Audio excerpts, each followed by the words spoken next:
سے اللہ کی مدد انسان کو ملتی ہے وہ اخلاص ہے۔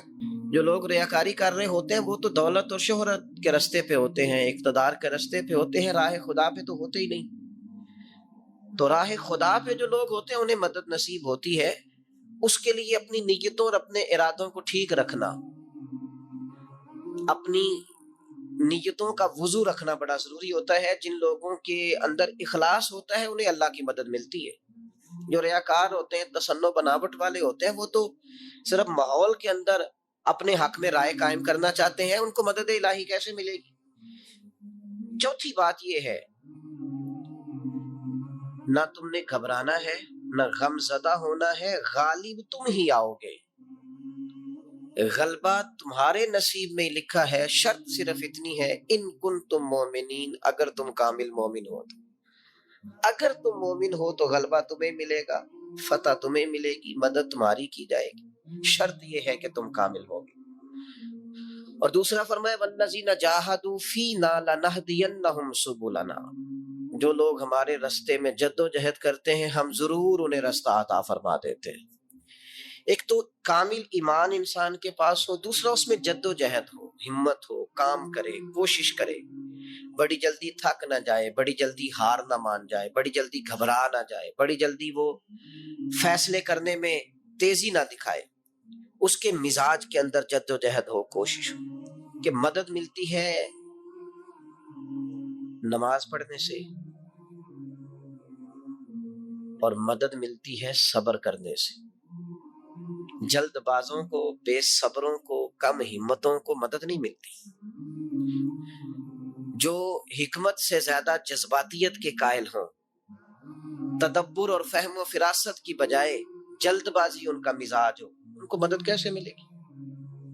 آپ میں ٹھہراؤ ہو، حوصلہ ہو، صبر ہو تو اللہ کی مدد آ جاتی ہے۔ قرآن مجید نے فرمایا یا ایھا الذین آمنوا استعینوا بالصبر والصلاۃ، اے ایمان والو صبر اور نماز سے مدد مانگو، یہ تمہارے مددگار ہیں۔ آپ نبی پاک علیہ السلام کی مقدس سیرت پاک کو دیکھیں، کوئی بھی وقت آیا تو حضور نے نماز پڑھی، چاند گرہن ہو گیا، سورج گرہن ہو گیا، بارش نہیں ہوتی، زیادہ ہو رہی ہے، جنگیں ہو رہی ہیں، کوئی بھی موقع آیا ہے تو اللہ کے رسول نے مصلی بچھا لیا، نفل پڑھیں، اللہ کے حضور حاضری دیں، محنت بھی کریں اور ساتھ نفل نماز ادا کریں اور صبر رکھیں۔ صبر تو اتنی بڑی نعمت ہے کہ ان اللہ مع الصابرین،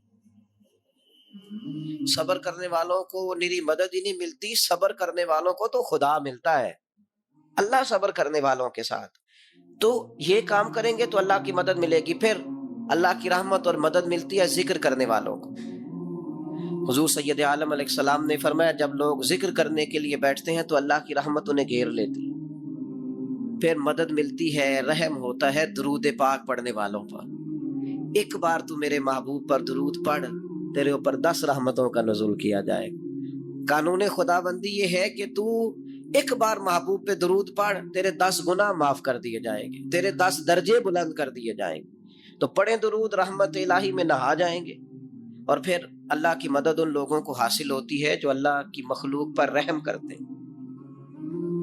مخلوق خدا پر جتنا دل بندے کا نرم ہوتا جائے، رحم والا ہوتا جائے، اتنی اسے اللہ کی مدد ملتی جاتی ہے۔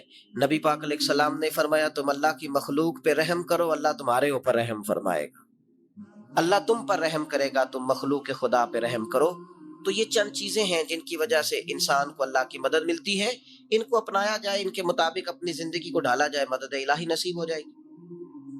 ایک چھوٹا سا پہلو دوسرا بھی آپ کی خدمت میں عرض کرنا ہے، جس طرح کچھ چیزوں سے اللہ کی مدد اور رحمت حاصل ہوتی ہے نا، اسی طرح کچھ کام کرنے سے اللہ ناراض ہو جاتا ہے، اس سے مدد الہی دور چلی جاتی ہے۔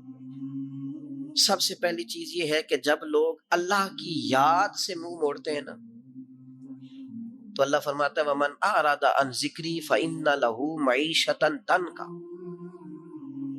اگر تم میری یاد سے منہ موڑو گے تو میں تمہارے لیے زندگی تنگ کر دوں گا، تمہاری معیشت تنگ ہو جائے گی اگر تم نے میری یاد سے منہ پھیر لی۔ اللہ کے ذکر سے اور اس کی یاد سے منہ پھیر کر فقط اپنے بازو کی قوت پر بھروسہ کرنا، یہ کوئی عقل مندی اور دانش مندی کی علامت نہیں ہے۔ دوسری بات یاد رکھیں، جو لوگ بے یقین ہوتے ہیں نا، یقین کی دولت جن کے پاس نہیں ہوتی ان کے پاس بھی اللہ کی مدد نہیں ہوتی. اللہ کی مدد تو یقین والے لوگوں کو ملتی ہے. جن لوگوں کا یقین مضبوط ہوتا ہے نا ان کو مدد ملتی. اور پھر جو مستقل ڈیوٹی کرتے ہیں، مستقل تھوڑا سا کام کرنے کے بعد جو تھک جائے، تھوڑی سی کوشش کے بعد جو پریشان ہو جائے، ان لوگوں کو اللہ کی مدد نہیں ملا کرتی. اللہ کی مدد ان لوگوں کو ملتی ہے جو مستقل کوئی کام کرتے ہیں، جو کوئی ڈیوٹی کرتے ہیں، جو کوئی کام سر انجام دیتے ہیں. اسی طرح جو لوگ مستقل کام کرتے ہیں انہیں مدد ملتی ہے، جو مستقل مزاج نہیں ہوتے انہیں اللہ کی مدد نصیب نہیں ہوتی. ان الذین قالوا ربنا اللہ ثم استقاموا تتنزل علیہم الملائکہ. جن لوگوں نے کہا اللہ ہمارا رب ہے پھر وہ اس پر ڈٹ گئے، یہ وہ لوگ ہیں جن کی مدد کے لیے اللہ فرشتوں کا بھی نزول فرما دیتا ہے. اللہ فرشتوں کا نزول کر دیتا ہے ان لوگوں کے. تو مستقل کام کرنے سے اللہ کی مدد ملتی ہے. تو جو لوگ مستقل مزاج نہیں ہوتے وہ اس سے معاذ اللہ محروم ہو جاتے ہیں. پھر ظلم سے اللہ کی مدد روٹ جاتی ہے. جب لوگ ظلم اور زیادتی کرتے ہیں پھر انہیں اللہ کی مدد نصیب نہیں ہوتی. کسی معاشرے میں بھی اگر ظلم عام ہو جاتا ہے تو وہاں سے رحمت الہی روٹ جاتی ہے. پھر اسی طریقے سے جو لوگ تسنع کرتے ہیں، ریاکاری کرتے ہیں، نبی کریم علیہ السلام نے فرمایا کہ اللہ قیامت کے دن کچھ لوگوں سے فرمائے گا ان سے جا کے اجر مانگو جنہیں دکھانے کے لیے تم نے عمل کیے تھے، میرے لیے تو کیے ہی نہیں. اللہ کی مدد روٹ گئی، ناراض ہو گئی. تو ایسے لوگوں سے بھی مدد الہی ناراض ہو جاتی ہے. پھر رزق حرام کہ جو لوگ عادی ہو جاتے ہیں حرام کے. میرا رب قرآن مجید میں فرماتا ہے قل یا عبادی الذین اسرفوا علی انفسہم، اے محبوب فرما دو اے میرے بندو جنہوں نے اپنی جانوں پر ظلم کر لیے ہیں، جنہوں نے گناہ کیے ہیں، رب کی نافرمانی کی ہے، اپنی جان کو دوزخ کا معاذ اللہ سزاوار کر لیا ہے، جنہوں نے اپنی جانوں پہ ظلم کیے ہیں، میرے ان بندوں سے فرما دے کیا لا تقنطوا من رحمت اللہ، ان سے فرما دے کہ یہ اپنے اللہ کی رحمت سے نا امید نہ ہو. یہ تھی معافی. اور وہ جو میں نے کہا نا ذرا گردن جھکائے اور پھر پیشانی بھی چوم لے، بلا مثال و بلا تشبیہ آگے فرما ان اللہ یغفر الذنوب جمیعا. یہ اس ہونے والی اس موجودہ غلطی کی ہی بات نہیں، بے شک اللہ سب گناہوں کو معاف فرما دے گا. تو مالک یہ ایک دفعہ ہی ہوگا، یہ آج ہی رحمت آئی ہے، یہ کسی ایک مخصوص وقت، ایک مخصوص موقع یا کسی مخصوص تاریخ کے لیے ایسا ہے؟ فرمایا نہیں، انہ هو الغفور الرحیم، اللہ ہے ہی بڑا بخشنے والا اور رحمت فرمانے والا. یہ اس کریم کا ہمیشہ کا طریقہ ہے کہ وہ غفور بھی ہے اور وہ رحیم بھی ہے، معاف کر دیتا ہے. اور ان اللہ یغفر الذنوب جمیعا، بے شک اللہ سب گناہوں کو معاف فرمائے گا. مجھے بتائیے ہانپتے کانپتے لرزتے سہمے ڈرتے کب کبھی وجود پہ طاری ہوئی بندے میدان محشر میں جمع ہو، اور انہیں خبر ہو کہ ڈائری تو کھل گئی، آڈیو ویڈیو تو چل گئی، پتہ تو سارا آ گیا، فرشتے دفتر اعمال لے کر پہنچ گئے، چھوٹی سی چھوٹی ذرے کے برابر بھی کوتاہی تو یہاں تک آ گئی. بندہ ڈرے کانپے اور اچانک آواز کرم آئے ان اللہ یغفر الذنوب جمیعا، بے شک اللہ سارے گناہوں کو معاف فرمانے والا ہے. تو کیفیت کیا ہے، انداز کیا ہے اس وقت انسان کے دل کو جو تسلی ہوتی ہے، وہ تسلی کیا، ان اللہ یغفر الذنوب جمیعا، بے شک اللہ سب گناہوں کو بخش دیتا ہے. دوستو شدید بے سکون، بے چین، مضطرب، الجھے خیالات، سخت بیمار، سخت کمزور، مالی مشکلات کا شکار لوگ، جسمانی بیماریوں سے لڑنے والے لوگ، اور رشتہ داروں اور احباب اور ان کی بے وفائیوں کا شکوہ کرنے والے لوگ، اگر ان ساری تکلیفوں سے نکلنا چاہیں تو حل ایک ہی ہے، ادھر ادھر نہ دیکھیں، اپنے رب کی رحمت کی طرف دیکھیں، اپنے کریم مالک کے کرم پر توجہ کریں، اور یہ ذہن بنائیں کہ کتنا بھی بیمار ہو جب رب شفا دینا چاہے کوئی کتنا. اور پھر حضور نے ایک بات ارشاد کی، کچھ باتیں ایسی ہیں جن کو بیان کرتے ہوئے نا گہرائیاں ساری ختم ہو جاتی ہیں کہ اس سے زیادہ گہری بات کیا ہو سکتی. رعنائیاں اور رنگ سارے ماند پڑ جاتے ہیں کہ اب اس میں جلوے اور کتنے بھرے جا سکتے تھے. ساری انسان کی سوچیں اور وسعتیں اچانک سمٹنے لگتی ہے کہ یار اتنی بڑی بات. یہ ذرا انداز دیکھیے حضور کا بیان کرنے کا. نبی پاک علیہ السلام فرماتے ہیں جب قیامت والے دن اللہ ان لوگوں کو اجر عطا کرے گا نا جن پر دنیا میں مشکلات آتی رہی، تو فرمایا وہ لوگ سوچیں گے کہ یہ تو مشکلات تھوڑی تھی، کاش کبھی زیادہ آ جاتی نا، کاش ہمارے وجود کینچیوں سے کاٹ دیے جاتے. وہ لوگ سوچیں گے، اور وہ بھی سوچیں گے جن پر مشکلات نہیں آئی تھی کہ کاش کبھی ہم بھی اس چکی سے پس کے آتے نا. اس سے زیادہ بھی کوئی اجر ہو سکتا ہے کہ رب کہتا ہے ان اللہ مع الصابرین، جو مصیبت پہ صبر کر دے اللہ اس کے ساتھ ہے. معیت الہی اس شخص کو نصیب ہو رہی. رحمت خداوندی سے کبھی نظر نہ ہٹائیں. آتی رہتی ہیں مشکلات، آتے رہتے ہیں دکھ، ہو جاتی ہیں غلطیاں، کمزور ہے انسان، کر بیٹھتا ہے گناہ بھی. لیکن ایک گناہ میرا ماں پیو ویکھے، ایک گناہ میرا ماں پیو ویکھے تے دیوے دیس نکالا، تے لکھ گناہ میرا مولا ویکھے تے پردے پاون والا. ڈھال دیتا ہے رحمت کا پردہ، کرم ہو جاتا ہے. رحمت الہی سے کبھی توجہ نہ ہٹے. اپنے دل کو ٹھنڈا رکھنے کے لیے، طبیعت کو سکون میں رکھنے کے لیے رحمت. حضور علیہ السلام فرماتے ہیں بندے سے غلطی ہو جاتی ہے، پھر وہ اللہ کی بارگاہ میں توبہ کرتا ہے تو رب فرشتوں سے فرماتا ہے میرے بندے کو پتا ہے کہ میرے علاوہ معاف کرنے والا کوئی. تو دیکھو نا وہ آ گیا ہے. تو فرشتے اپنے مالک کی بات کی طرف متوجہ ہوتے ہیں تو رب فرماتا ہے گواہ ہو جاؤ میں نے اسے معاف کر دیا ہے. حضور فرماتے ہیں اس بندے سے پھر غلطی ہو جاتی، وہ پھر عرض کرتا ہے مالک بھول گیا تھا، غلطی ہو گئی، خطا ہو گئی، گناہ ہو گیا. تو اللہ فرماتا دیکھا نا میرے بندے کو پتا ہے میرے سوا معاف کرنے والا کوئی نہیں، تو جاؤ گواہ ہو جاؤ میں نے معاف کر دیا. حضور فرماتے ہیں تیسری بار پھر غلطی ہو جاتی، یہ پھر آ جاتا ہے. تسی تے میں دسو ہاں جڑا 3 واری آوے او دا علاج کی ہے؟ اسی کہنے ہیں تو باز آنا، کہنے ہیں کہ نہیں تو نے ٹھیک ہونا، تو نہیں ٹھیک ہو سکتا، تو نے نہیں باز آنا، تیرا علاج اب جا دوڑ جا، تیرا کوئی حل نہیں. حضور فرماتے ہیں 6 بار آ گیا، تیسری بار آ کے کہتا اللہ معاف کر دے، تو اللہ کہتا ہے پتہ نا میرے بندے کو میرے علاوہ معاف کرنے والا کوئی نہیں، گواہ ہو جاؤ میں نے اسے معاف کر دیا. گویا وہ جب جب آتا رہتا ہے رب تب تب اسے معاف فرماتا رہتا ہے. رحمت دا دریا الہی.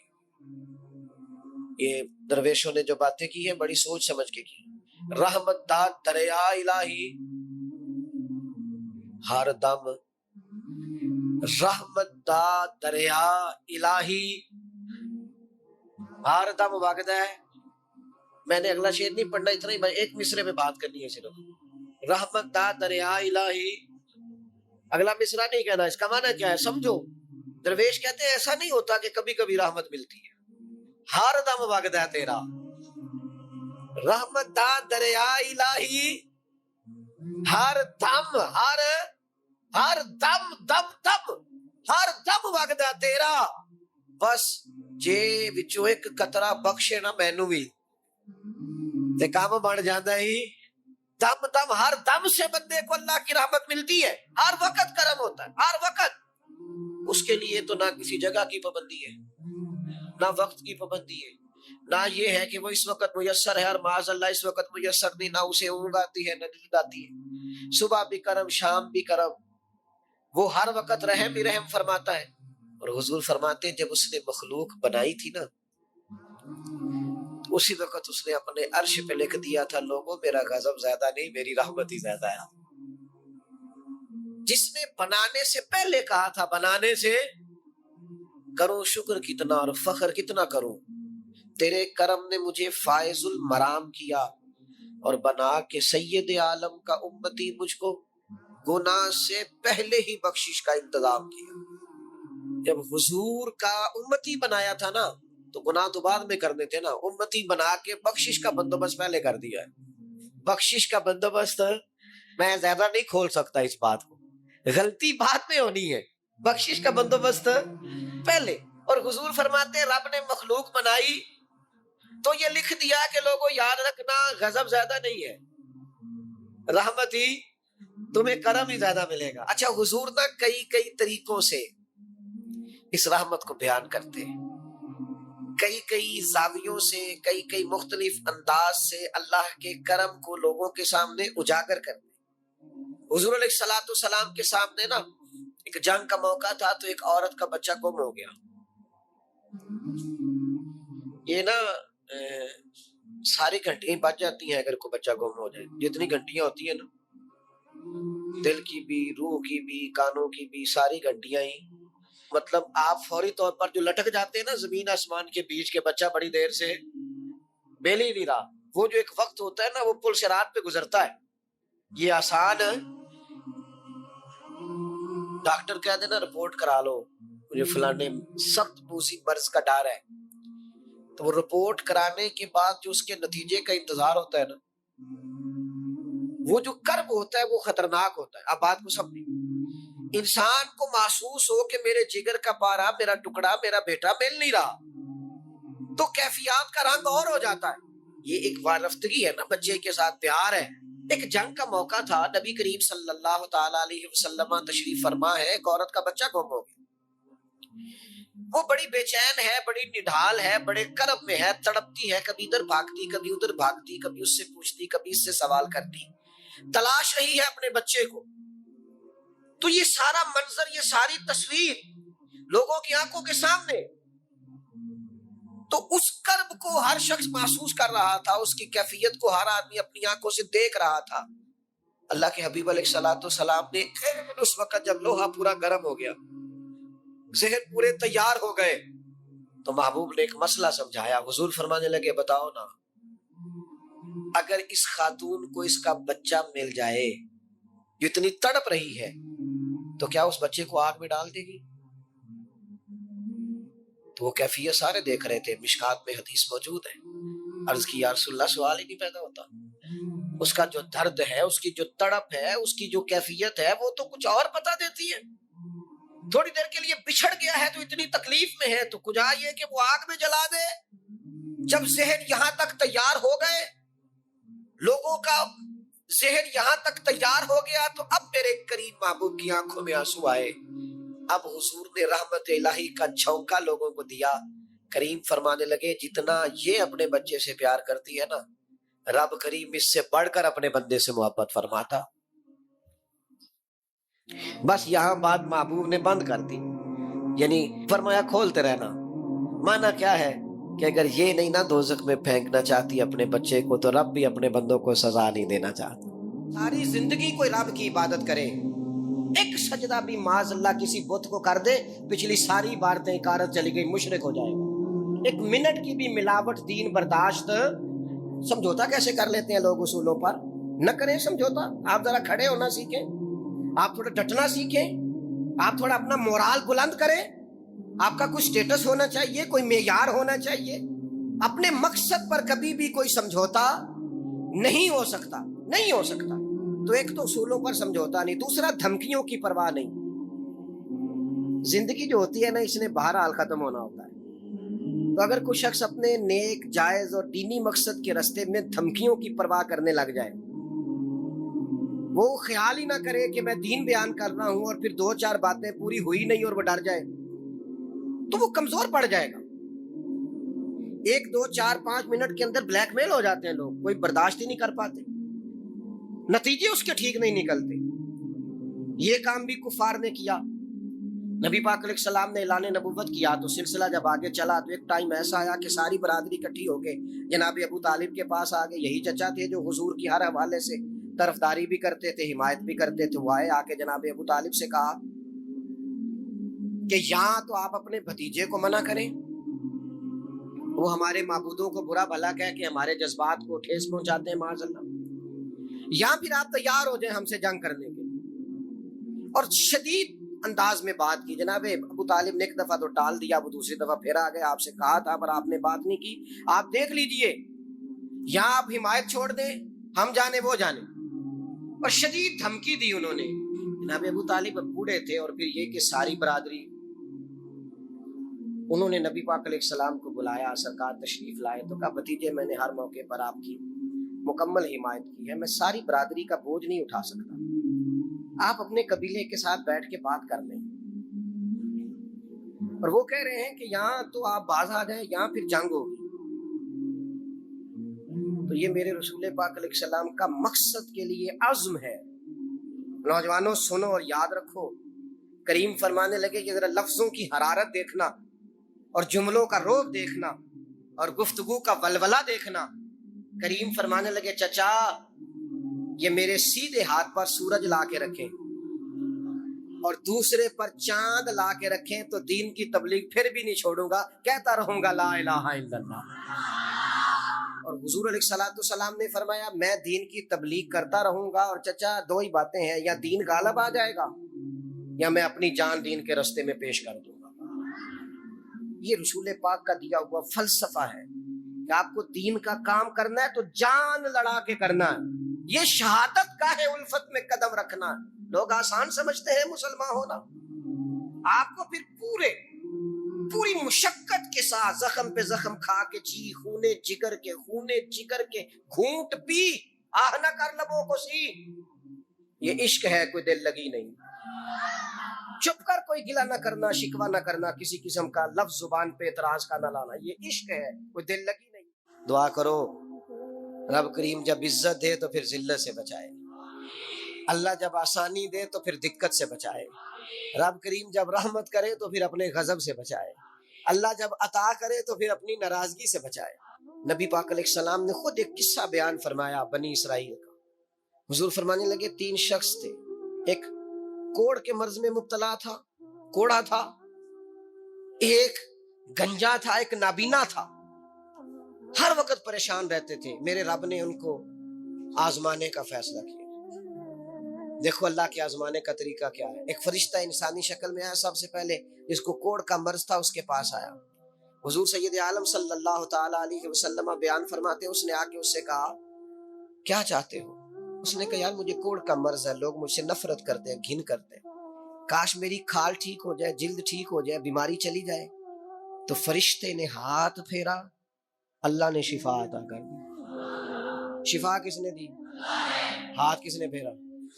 تو کوئی عرض نہیں، اگر کسی وقت کوئی بزرگ دم کر دے، ہاتھ پھیر دے تو شفا اللہ ہی دیتا ہے۔ بخاری میں موجود ہے جو روایت عرض کر رہا ہوں، فرشتے نے ہاتھ پھیرا، اللہ نے۔ اب فرشتہ اس سے پوچھتا ہے پسند کیا ہے، مال کون سا پسند ہے؟ کہنے لگا اونٹ بڑے پسند ہے۔ تو فرشتے نے ایک حاملہ اونٹنی اسے دی اور برکت کی دعا بھی دی۔ اب فرشتہ آیا گنجے کے پاس، جناب کیا چاہتے ہیں؟ اس نے کہا میں گنجا ہوں، سر پہ بال نہیں ہے، اس کی وجہ سے چہرے پہ کوئی حسن بھی نہیں ہے، لوگ گھن کرتے ہیں، کبھی میرے بال آ جائے نا۔ فرشتے نے ہاتھ پھیرا، بال اللہ نے عطا کیے، اس کو شفا ہو گئی۔ اب فرشتے نے اس سے کہا کہ مال کون سا پسند ہے؟ کہنے لگا گائے بڑی پسند ہے۔ فرشتے نے اس کو ایک حاملہ گائے دی اور برکت کی دعا بھی دی۔ اب فرشتہ اندھے کے پاس آیا، کیا چاہتے ہیں؟ اس نے کہا رب نے بڑی سونی کائنات بنائی ہے پر میں دیکھ نہیں سکتا، کبھی آنکھیں مل جائیں نا تو ساری رونقیں ہی بحال ہو جائیں۔ فرشتے نے ہاتھ پھیرا، شفا۔ یاد رہے گا مسئلہ، یہ اتنا سا مسئلہ جس میں لوگ بڑی جلدی اڑ جاتے ہیں۔ فرشتے نے آنکھوں پہ ہاتھ پھیرا اور اللہ نے شفا عطا کر دی۔ فرشتے نے کہا پسند کیا ہے؟ کہا بکریاں بڑی پسند ہے۔ ایک حاملہ بکری بھی دے دی اور دعا بھی کر دی۔ اب وہ جس کو اونٹنی دی تھی حاملہ، اس کی حضور فرماتے ہیں پوری وادی اونٹوں کی بھر گئی، اور جس کو گائے دی تھی اس کی پوری وادی گائیوں سے بھر گئی، اور جس کو بکری دی تھی پوری وادی ریوڑوں کے ریوڑ بکریوں کے تیار ہو گئے۔ اب رب نے فیصلہ کیا آزمائش کرنے کا۔ میں نے بہت پہلے کہا تھا، بات پھر دہراتا ہوں، زوال امتحان نہیں ہوتا، عروج امتحان ہوتا ہے۔ اصل تو آپ کا پتہ عروج کے دنوں میں چلتا ہے۔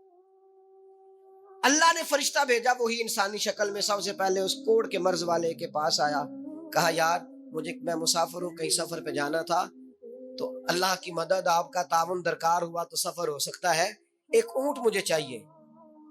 تو اس نے وہی بات کی جو کئی امیر لوگ کرتے ہیں، یہ صحیح بخاری میں موجود۔ کہنے لگا یار میرے ذمے تو حقوق ہی بڑے ہیں، سادہ ترجمہ کریے، میرے تے خرچے ہی بڑے نے جی، تو کی دسی ادھر بھی جا رہا ہے, ادھر بھی, اے بھی آسمان میں تمہیں ہے, اے بھی میں, اتنے خرچے ہیں میرے, یہ بھی کرنا ہے, وہاں بھی کرنا ہے. اس نے وہی بات سنائی. تو وہ فرشتہ کہنے لگا تو پہلے ایک کوڑی نہیں تھا, تو ناراض ہو گیا. کہنے لگا میں تو جدی پشتی رہی سی اعظم, وہ باپ دادا کی جائیداد ہے ساری جو مجھے ملی ہوئی. اس نے کہا اگر تو جھوٹا ہے نا تو اللہ کرے اسی طرح کا ہو جائے جس طرح کا پہلے تھا. اب وہ آیا گنجے کے پاس, اس سے کہا مسافر ہوں, سفر پہ جانا ہے, اللہ مدد کرے, آپ تعاون کریں تو سفر آسان ہو سکتا ہے, مجھے ایک گائے چاہیے, اگر آپ دے دیں. تو وہ کہنے لگا میرے تو ذمہ حقوق ہی بڑے. اس نے کہا یار تو پہلے گنجا نہیں تھا, بیمار نہیں تھا, کچھ بھی نہیں تھا, بھوک تھی. کہنے لگا خبردار, میں تو جدی پشتی رہی سے آدم ہوں, باپ دادا سے امیر ہوں. اس نے کہا اچھا اگر تو جھوٹا ہے تو ویسا ہی ہو جائے جیسا پہلے. اب وہ آیا نابینا کے پاس, اس نے آ کے کہا مسافر ہوں, سفر پہ جانا ہے, اللہ مدد کرے, آپ تعاون کریں تو سفر آسان ہوگا, مجھے ایک بکری چاہیے اللہ کے نام پر. تو وہ اندھا کہنے لگا رب کے نام پر تو نے لینی ہے تو ایک کیوں لیتا ہے, جتنی چاہیے لینے. اور میں تو پہلے اندھا تھا, میں مسکین پرانا خادم, کسے در ملی نہ ٹوئی, تے واصف یار نے نظر جو کی تھی, تے واصف شروع سے پڑھتے ہیں, سے ثبوت نہ پوچھو میں تو, پلا نظر کرم قد ہوئی, اے میں جانا یا دل بر جانے, غیر نہ جانے کوئی, میں مسکین پرانا خادم, کسے در ملی نہ ٹوئی, تے واصف یار نے نظر جو کی تھی, تے واصف ہی ہوئی. میں تو اندھا تھا, پلے شے کوئی نہیں تھی, تو کریم نے کرم کیا, جتنی تیرا دل کرے لے جا. تو فرشتہ کہنے لگا امتحان کے لیے آیا تھا, ایک کی بھی ضرورت نہیں, لیکن تیرے دو دوست امتحان میں ناکام ہوئے ہیں, رب ان سے ناراض ہو گیا, تو کامیاب ہوا ہے اور اللہ تجھ سے راضی ہو گیا ہے. وہ دونوں جو تھے امتحان میں ناکام ہوئے تو نعمتیں چھن گئیں, صحت چھن گئی, پھر کوڑے, پھر گنجے ہو گئے. اس کو اللہ تبارک و تعالیٰ نے اور عطا کیا. زوال نعمت کب ہوتا ہے؟ جب لوگ راہ خدا میں خرچ نہیں کرتے, غریب کا, مسکین کا, لاچار کا خیال نہیں رکھتے. جیسے جیسے پیسے آتے جاتے ہیں ذاتی خرچے بڑھتے جاتے ہیں, ذاتی معاملات ہی بڑھتے جاتے ہیں. آہستہ آہستہ لوگ کہتے ہیں خود جی آپ کو پتہ ہے نا, پھر ہمارا گھر بڑا وسیع ہے تو بڑے مسئلے ہیں, تو بڑے خرچے ہیں, تو بڑی چیزیں ہیں. پیسے سے پیار کرنا اور ہے, اللہ کے دیے ہوئے رزق کی قدر کرنا یہ اور ہے. ہم نا قدرے ہو جاتے ہیں, بہت ساری چیزیں ہماری بغیر محنت کے ہمیں ملی ہوئی ہوتی ہیں تو ہم اس کا احساس نہیں کرتے. کبھی اس جگہ کھڑے ہو کے سوچو جہاں وہ شخص کھڑا ہے جس کے پاس وہ نعمت موجود نہیں ہے. قارون حضرت موسیٰ علیہ السلام کے زمانے کا مالدار ہے, لوگ رشک کرتے تھے اس کے پیسوں پر, اور ایسا مالدار کہ جس کے خزانوں کی چابیاں اونٹ اٹھایا کرتے تھے, پیسہ ہی پیسہ. حضرت موسیٰ علیہ السلام نے کہا زکوٰۃ دو, کہنے لگا اب آپ نے معاذ اللہ پیسے بھی لینے شروع کر دیے. یہ بڑا مسئلہ ہوتا ہے نا بعض لوگوں کو, تو بہت سارے لوگ اس کے آنے جانے پر رشک کرتے تھے, لیکن پھر تکبر کیا نا اس نے, نعمت پر شکر کی بجائے تکبر کیا نا, تو اللہ نے زمین کو حکم دیا, رب کریم نے اسے زمین میں مال اور خزانے سمیت دھسا دیا, زمین میں غرق ہو گیا. کیوں کہ اللہ کی نعمت میں متکبر ہے. اگر عاجزی ہو جائے انکساری, اور یار روب اور دبدبا تو حضرت عمر کا تھا, 24 لاکھ مربع میل پہ حکومت تھی, دنیا ڈرتی تھی, امن تھا, عمر ہوتی تھی دنیا میں, اور عمر باغ میں کھڑے ہو کے کہتے تھے اچھا خطاب کا بیٹا اور امیر المومنین, اچھا اب تو امیر بن گیا ہے, یاد رکھنا, خود اپنے آپ سے خطاب کر, یاد رکھنا صحیح سے چلنا ورنہ قیامت میں رب کا سامنا نہیں کر سکے گا. تو اپنے آپ سے خود احتسابی تکبر سے نعمتیں چلی جاتی. اگر آپ ناراض نہ ہوں تو جب تک دکھ تھے تسبیح بھی چل رہی تھی, جب تک تکلیف تھی سجدے بھی ہو رہے تھے, آسانی ہوئی ہے تو سب بھول گئے, یاد ہی نہیں رہا. میرے عزیزو یاد رکھنا کہ تکبر نہیں, اللہ کی نعمت پر کبھی تکبر نہیں, ہمیشہ عاجزی, جھک جانا. بڑی سادی مثال ہے اور سب کو یاد ہے, درخت کو پھل لگ جائے تو ٹہنیاں جھک جاتی ہیں, اور جھکنے کا مطلب یہ ہوتا ہے کہ پھل لگا ہوا ہے, اور اگر درخت کھڑا ہو, ٹہنیاں بھی کھڑی ہوں, اکڑی ہوئی ہوں, تو اس کا مطلب یہ ہے کہ پھل کوئی نہیں. جو بندہ آپ کو جھکا ہوا ملے نا, عاجزی کرتا ملے, سمجھو پھلدار ہے. لیکن اگر تکبر نظر آئے معاذ اللہ, تو پھر اس کا معنی یہ ہے کہ اس نے اپنے آپ کو پھلدار نہیں سمجھا. ایک خاتون ہے بڑی نیک, تاریخ میں گزری ہیں, تو وہ کہتی ہیں کہ میں ایک جگہ بیاہی گئی, میری پہلی شادی ہوئی ایک جگہ پہ, تو دروازے پہ کوئی بھیک مانگنے والا آیا اور اس کی حالت بڑی خستہ تھی، تو میرے شوہر نے نا اسے ڈانٹ دیا۔ میں نے اپنے شوہر سے کہا اللہ کا ہم پر فضل ہے اور اس کی حالت بڑی پتلی ہے، لگتا ہے کئی دنوں سے روٹی نہیں کھائی، تو 4 پیسے دے دیں تو حرج کیا ہے؟ کہنے لگا قتل نہیں، میں نے منع کر دیا تو ختم ہوگی بات۔ تو بی بی کہتی ہے میرے پاس اپنے ذاتی پیسے بھی پڑے ہوئے تھے جو میکے کی طرف سے مجھے ملے تھے، تو ذرا میرا خامد سائڈ پہ ہوا تو میں نے نظر بچا کے نا اس فقیر کو 4 پیسے دے دیے، چونکہ زیادہ ہی اس کی حالت بگڑی ہوئی تھی۔ تو کہتی میں پیچھے پلٹی تو شوہر پیچھے کھڑا تھا، اس جرم میں کہ میں نے ایک فقیر کو بغیر اجازت پیسے دیے اس نے مجھے طلاق دے دی۔ کہتی ہیں بڑی تکلیف میں تھی اور اپنے دل میں سوچتی تھی مالک میں نے تو تیرا بندہ جان کے اس کی مدد کی ہے اور مجھے یہ سزا ملی ہے۔ فرماتی ہیں عدت گزر گئی، میرا والد پریشان تھا، پھر ایک رشتہ آیا، میرا نکاح ہو گیا، لیکن اللہ نے مجھے اتنا اچھا شوہر دیا، اتنا نیک شوہر دیا، اتنا کمال آدمی۔ فَإِنَّ مَعَ الْعُسْرِ يُسْرًا إِنَّ مَعَ الْعُسْرِ يُسْرًا، مشکل کے بعد اللہ آسانی دیتا۔ کمال شوہر اللہ نے مجھے دیا، نیک، صالح، محبت کرنے والا۔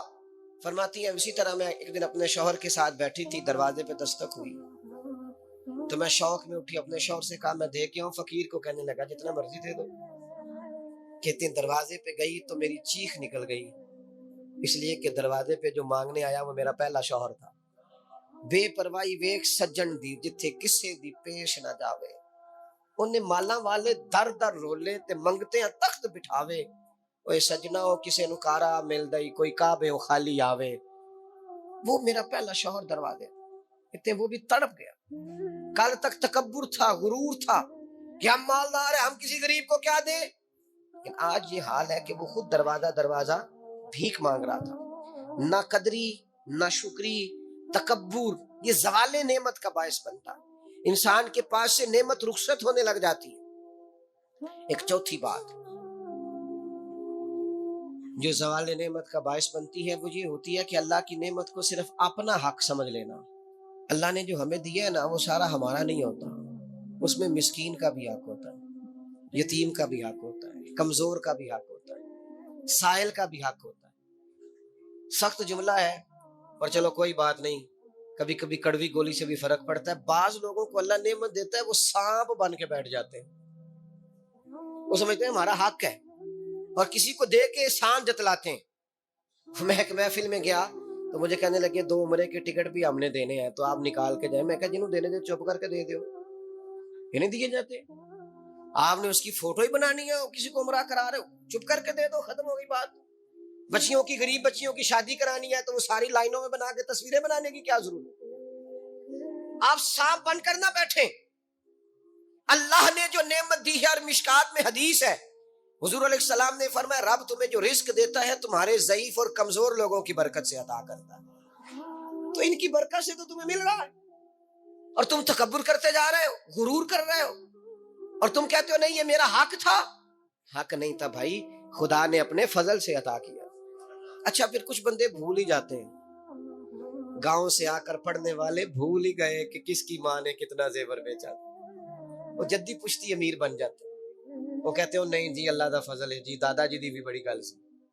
بھائی دادا جی دی گل صرف زمین نال ہوندی ہے؟ ویسے آپ ایک اچھا انسان کا جھوٹ کیوں بولتے ہیں؟ نبی کریم صلی اللہ تعالی علیہ وسلم گھر تشریف لائے تو روٹی کا ایک ٹکڑا پڑا ہوا تھا زمین پر، تو حضور نے اٹھا کے فرمایا عائشہ اس کی قدر کرو، یہ جس گھر سے ناراض ہو جائے لوٹ کر نہیں آیا کرتا۔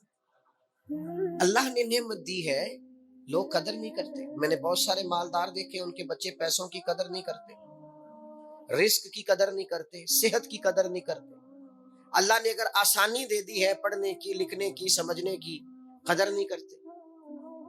یہاں تک کہ کچھ لوگوں کو رب کے بندے میسر آتے ہیں، خیر سیکھنے کا موقع ملتا ہے پر بے قدرہ نے قدر نہ کیتی، تے کیتی خوب تسلی ہوں دنیا دار پجاری زر دے کتیاں دے گل ٹلی ہوں، بک بک روشن اکھیاں تکیو ویکھ حویلی کلی ہو، کوچ نصیر اساں جدوں کیتی پہ جانی تھر تھلی ہو۔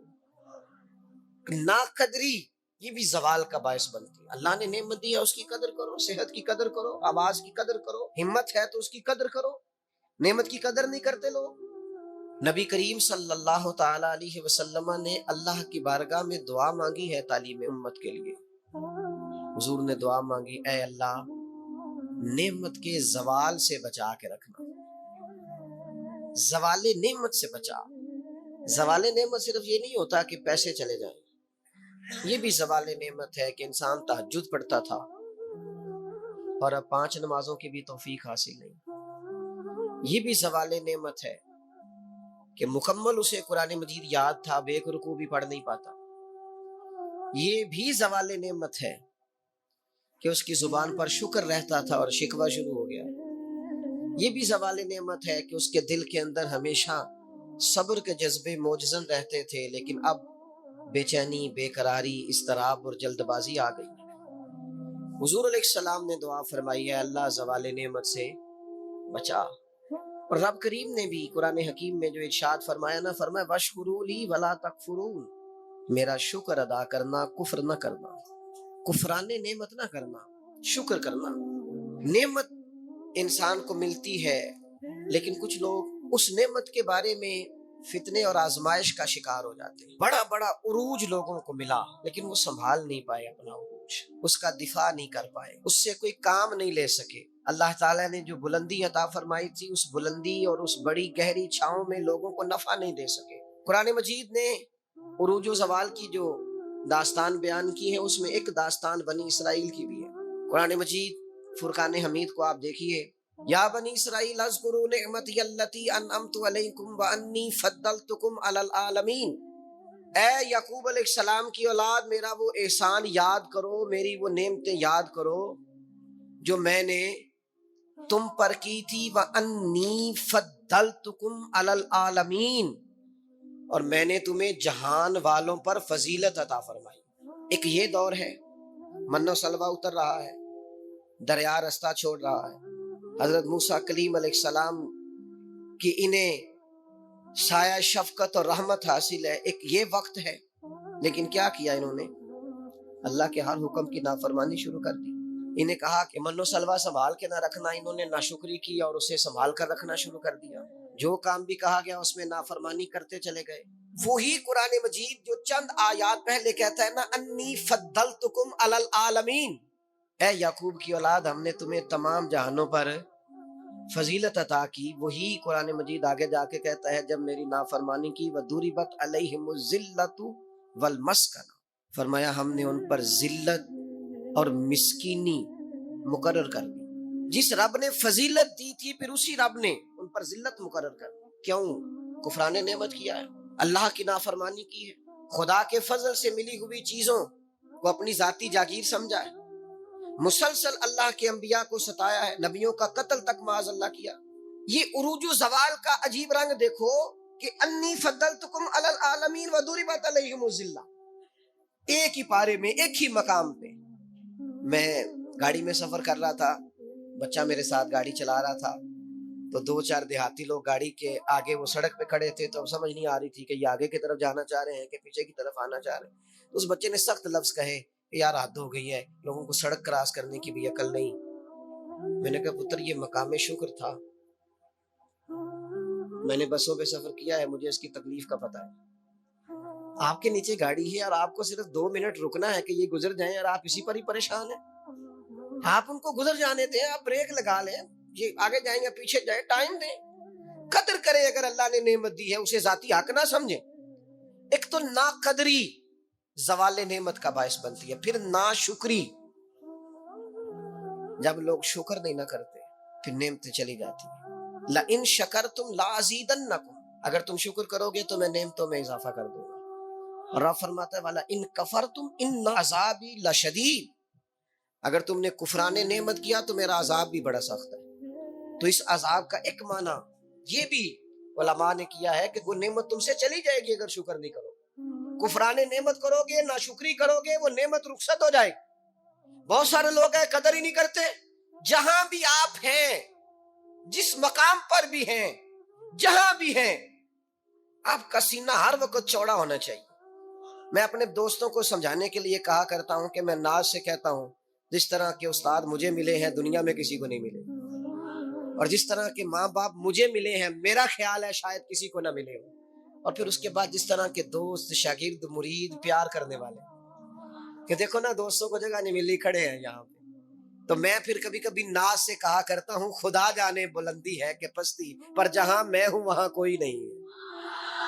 اب جہاں ہے، جس مقام پر ہے، آپ کی طبیعت شکر کے اندر ڈھلی ہوئی ہو۔ ایک ہمارے یہاں بچہ پڑھا کرتا تھا تو اچھے کھاتے پیتے گھر کا تھا، تو ہر وقت کی لڑائی، فلانی چیز نہیں ملی، فلانی چیز نہیں ملی، ہر وقت کا رٹا۔ تو مدرسے میں بچے کام لگے ہوئے تھے، تو ہماری مسجد کی نا، چھوٹی مسجد کی کھڑکیوں سے مدرسہ نظر آتا ہے۔